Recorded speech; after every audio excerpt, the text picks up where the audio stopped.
Your Social Security checks just got a downgrade. And yes, this does include retirement, disability, SSDI, survivors, and spousal beneficiaries. I have all the details for you here in the video. Let's get into it and discuss what is going on. All right, we are on the home stretch to 2025, and it's only a matter of weeks here until we roll over to the new year.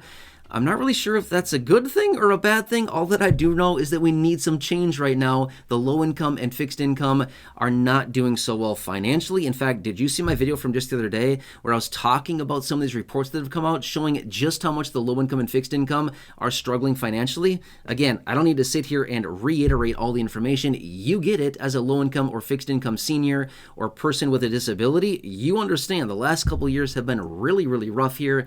And unfortunately, this continues to persist. But again, we just need some kind of change. Whether that happens sooner or later, I don't know, but something financially needs to help for the low income, fixed income very, very soon. Now, I've been seeing some questions about this down below in the comment section over the last few weeks here, and I wanted to come back in this dedicated video here and talk about this a little bit further because yes, this is actually impacting benefit checks in a pretty big way. Honestly, in my opinion, this is impacting benefit checks in a big way. That's just my opinion. Maybe other people don't feel like it's the same effect that I do, but I think it's pretty influential, and I actually think that it's actually a pretty big deal when it comes down to the benefit checks, and that's exactly what I want to talk about here for you in this video, okay? Okay, so for the rest of this year, 2024, for the most part, again, depending on when you watch this video, there's probably not going to be a ton of massive changes to Social Security benefits, but we don't know those details quite yet. Again, I would not write off the end of the year at all. We will likely still see some things coming out here. And again, I want to point this out really fast for you. Right now, again, I feel like we should send a little message to lawmakers right now, okay? They have a very small window, a very, very small window. If they want to get some things done, they better get it done in the next few weeks here before the new set of lawmakers come in right after the beginning of the new year. So if they want to get something done, they better hunker down, they better hammer down and get some changes done to Social Security because now is their time to do it if they want to get their agenda done before some of these people lose their jobs and the new lawmakers come in, you know what I mean? So my point is, they got to get down to focusing on this. But again, we'll see what happens here, but it's going to be busy between now and the end of the year. I 100% guarantee it. We've got a lot of busy time coming up ahead of us and a lot of big changes and a big announcements as well. So anyway, I'll keep you posted on that. Oh, quick side note, by the way, I've had some questions coming in and people asking about this. Hey, is SSI included on this? If you're an SSI beneficiary, you don't need to worry about this, okay? What I'm going to talk about here in this video actually doesn't impact SSI. Why? Well, SSI technically are not Social Security benefits, but it is administered by the Social Security Administration, so therefore, this may not actually impact you and your benefits. So that's actually a good thing. Reason being, I'm talking about a downgrade here. So when you talk about a downgrade, you probably don't want to be included on that list, right? So as an SSI beneficiary, hey, take a sigh of relief here. You're not included on this, okay? That's a good thing in this situation. Just saying, okay? All right, so anyway, please remember, by the way, I am just the messenger here. I'm on your team. I know some people feel like, he's not for us. I'm 100% on your team. I'm here to represent you. I'm here to advocate for you. I'm here to help you in any way that I possibly can as a low-income or fixed-income beneficiary. We got to stick together. And again, I'm right here for you. I'm right by your side every single day. That's why I'm coming back in these videos all the time. All right, so anyway, a couple weeks ago, we got the Medicare Part B premium increase announcement. Yeah, exactly, right? So this is a real thing. It's the official announcement, and yes, this will impact benefit checks. Now, here is why I'm having such a fit about this thing, okay? Remember, back in the middle portion of October, so several weeks ago now, we got the cost of living adjustment, the COLA increase announcement, right? Wow, a whopper 2.5%. That's what was announced from Social Security because apparently they only saw a little bit of inflation on a few just select items at a pace of 2.5%. So that's what we get. As of the beginning of the new year, we get the 2.5% COLA applied to our benefit check, which at the end of the day is not that much. But here's the big problem. Yes, it's going to increase benefits, but here's the other situation. Sorry, saying that wrong. Also, the other situation is the Medicare Part B premium increase. This also has gone up by 5.9% or $10.30. Right now in 2024, by the way, the Medicare Part B premium is $174.70 a month. That's what it is now. But it's going up to $185 per month in 2025. That's an increase of $10.30 per month, or 5.9%. That's a massive problem, okay?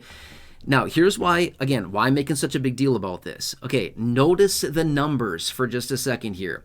2.5% COLA, increasing benefits. 5.9% increase to the premium for Medicare Part B, decreasing benefits.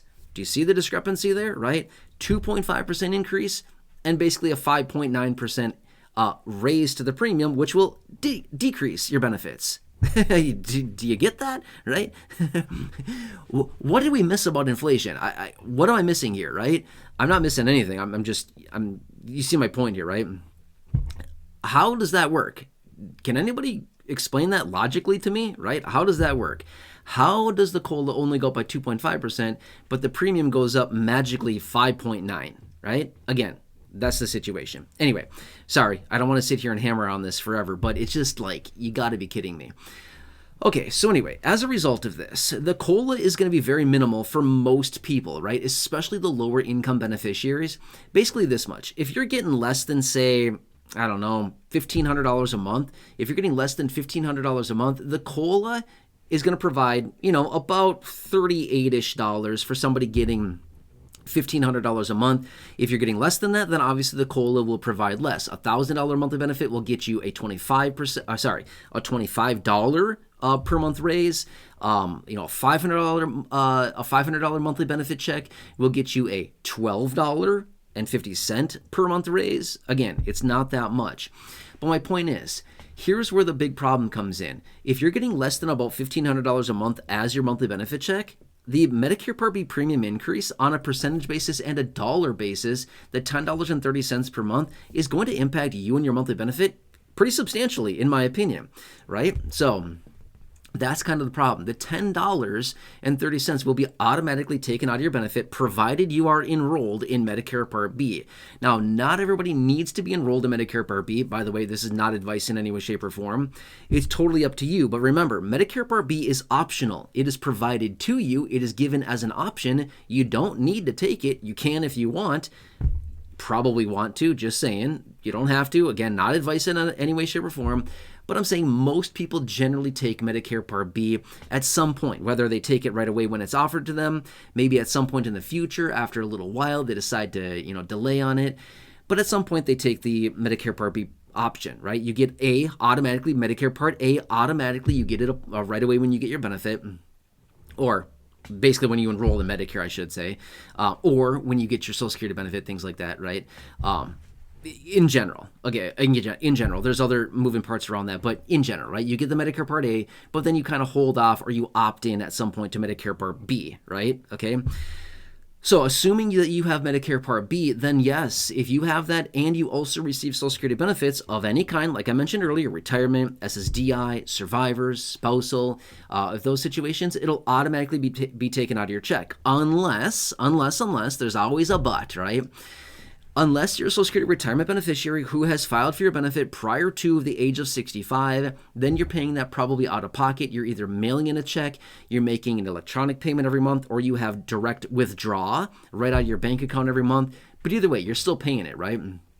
You're still paying it, whether it comes out of your benefit check or, you pay for it every single month, prior to the age of 65, things like that, right? So anyway, does that make sense? So anyway, this is just going to impact benefits. Again, it's an extra $10 a month. If you look at the big picture here, yep, you're right. It's only $10. $10 is $10, right? But that's not the point. The big point is the 2.5% COLA, which we get as a raise. Wow, big. But it's the 5.9% raise to the premium that also negatively impacts the benefit checks. Does that make sense? That's why this is such a big deal. But again, all of this will go into effect as of the beginning of the new year. Honestly, not that far out, a few weeks from now. And of course, I'll keep you posted on that. But that's how checks are getting downgraded. Now, why did I say earlier that SSI is not included on this? Reason being is that SSI gets Medicaid. Medicaid is very different than Medicare. They sound the same.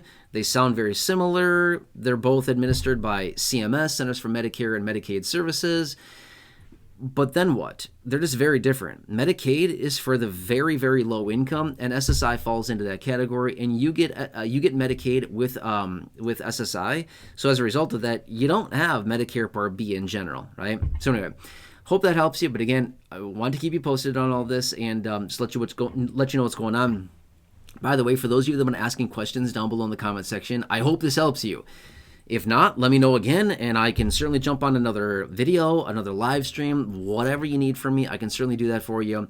Just let me know when I'm here for you. I hope that helps you. Again, please make sure to subscribe down below. Totally free to do so. Big subscribe button down there. Thank you so much for your support. Really appreciate it. Otherwise, do you know 1 or 2 people that could benefit from this information or anything related to fixed income benefits like Social Security? If so, will you please make sure to share this video with them? There's a big share button down below. Thank you. Really, really appreciate that as well. Otherwise, like the video, thumbs up button down below. Feel free to check out any of the other well over 5,000 videos here on the channel. In the video library, the popular videos I've hand selected for you down below in the description or the top of the comment section. And right now showing up on your screen as well, you'll see some videos there. Thanks again. Enjoy, and I'll catch you again later.